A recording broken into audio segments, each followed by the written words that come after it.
மரியாதைக்குரிய ஐயா கமலஹாசன் ஒரு கட்சி ஆரம்பிச்சாங்க. அந்த கட்சிக்கு ஒரு கொள்கையை அவங்க சொன்னாங்க. எப்படி ஆளவன் தான் படம் புரியுதுக்கு 15 வருஷம் ஆச்சோ அப்படி அந்த கொள்கை நமக்கு புரியல. ஆனா அவருக்கு ஒரு கொள்கை இருந்துச்சு, சென்டரிசம் அப்படிங்கிற கொள்கை. அது அமெரிக்கன் போன்ற மேலை நாடுகள்ல இருக்கிற கொள்கை. மரியாதைக்குரிய பக்காமாஸ் கட்சியினுடைய தலைவர் அண்ணன் விஜய்கிட்ட கொள்கையை கேட்டா சமூக நீதி, சமத்துவம், மதச்சார்பின்மை, பிறப்போக்கும் எல்லா உயிர்க்கும் அப்படிங்கிறாரு.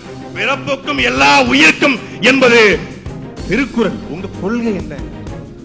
மதச்சார்பற்ற சமூக நீதி என்பது கோட்பாடு. உங்கள் கொள்கை என்ன? சரி, மதச்சார்பற்ற சமூக நீதி என்றால், சாதி ஒழிப்புதான் உங்கள் கனவு என்றால், கவியினுடைய ஆணவ படுகொலைக்கு ஏன் பக்காமாஸ் கட்சியுடைய தலைவர் வாய் திறந்து பேசல?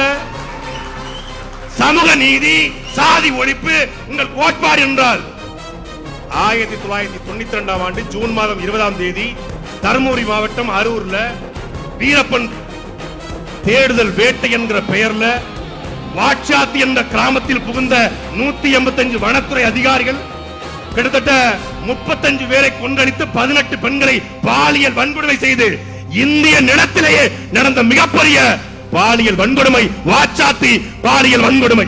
வாட்சாத்தி பாலியல் வன்கொடுமைய சூத்திரதாரி சைலண்ட் கில்லர் செங்கோட்டையன்.